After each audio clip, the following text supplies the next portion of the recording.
Hello friends, my topic for today is artificial intelligence. It's called as artificial intelligence because to differentiate that this intelligence comes from machines and not from humans. But before I get into the details of the topic, I need some help to solve this chicken and egg problem that I have. Well, I basically was trying to figure out who invented buoyancy. The history books say it's Archimedes. Well, I don't know for sure if it's Archimedes because I also happened to read the story about the crow and the pitcher. The crow somehow knew that putting pebbles into the jar is going to bring water up.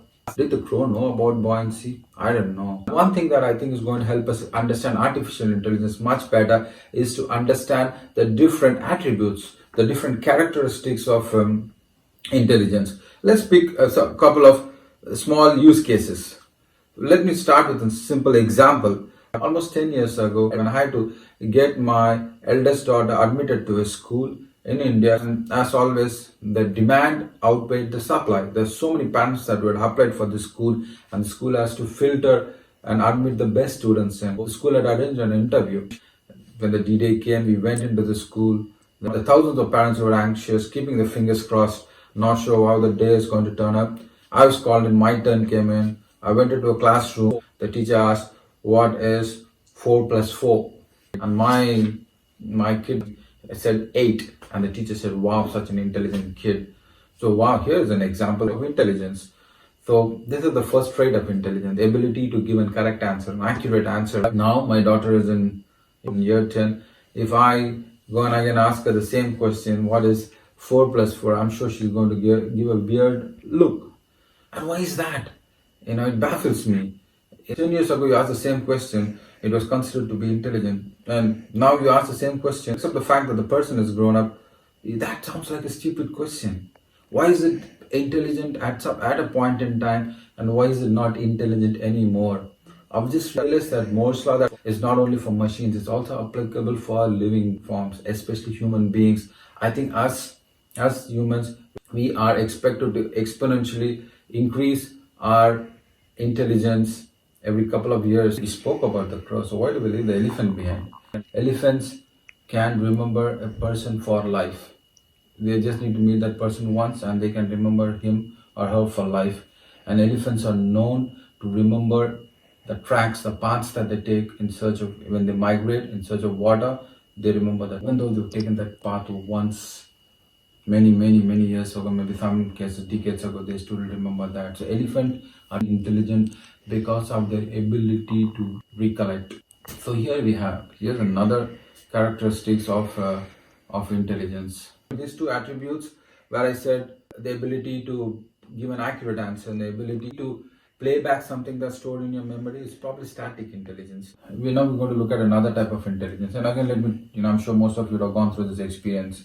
Let's say it's a very warm summer day, and then you have to step out, let's say going to a supermarket. And then, you step out in warm clothes, thinking it's going to be very warm. Let's say you walk 10 meters and then you hear a thunder in the sky. And then you look up and there's lightning, and then you see dark clouds spilling over. There's a sudden gust of chill air that hits your face. Take a pause and then turn back. You go to your home. And then you probably pick up an umbrella.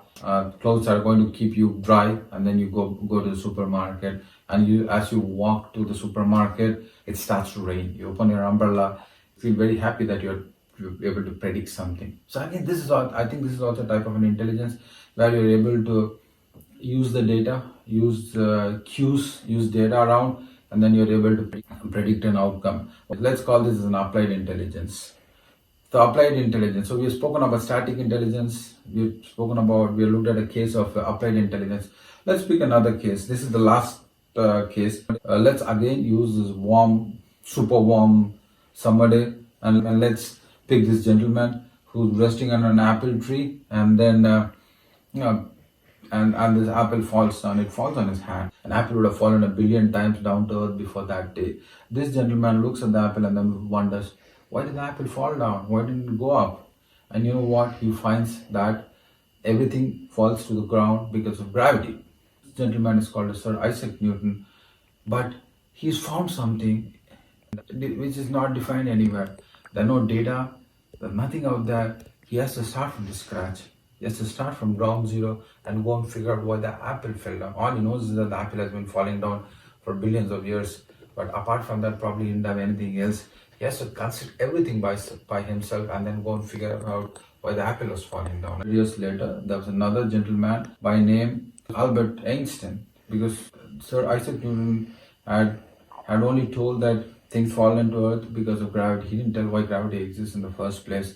Albert Einstein found that gravity exists because there's a fundamental dent in space-time. Examples of both Sir Isaac Newton and Albert Einstein are instances where there's dynamic intelligence. We have seen three types of intelligence: static intelligence, applied intelligence, and dynamic intelligence.